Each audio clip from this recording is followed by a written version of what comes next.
agora, meu povo, do nada começa uma chuvinha aqui na 174. Mas é isso aí, bora lá. Na estrada com a B, canal de vídeos curtos.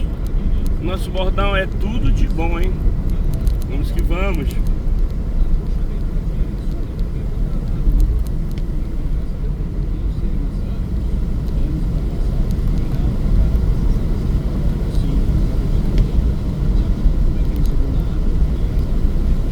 Vamos aproveitar aí, hein?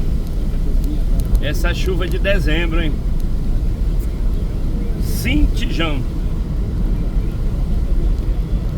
Chuva de dezembro, bora lá.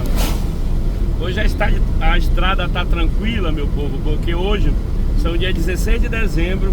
Hoje é uma terça-feira. E geralmente quando a 174 aqui nessa região ela tá bem movimentada. Geralmente é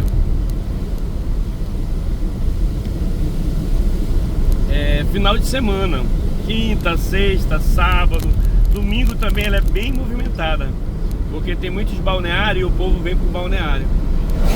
E hoje tá desse jeito, tranquilo. E do nada tava um sol quente. No Amazonas é assim, aqui no Amazonas é assim, o sol tá quente, aí lá desce uma chuva, uma água. E é isso aí, vamos que vamos. Na realidade não é uma chuva forte, é só um chuvisco. É, como se diz os nossos conterrâneos do sul, é uma garoa. É isso aí, vamos nessa. Jesus no comando sempre. Inscreva-se no canal, deixa o joinha, tá? Na estrada com a B, esse é o nosso bordão. Tudo de bom. Bora lá. Já passando aí a chuva já. Chuvisco, né? A garoa tá passando. Vamos que vamos. Fui!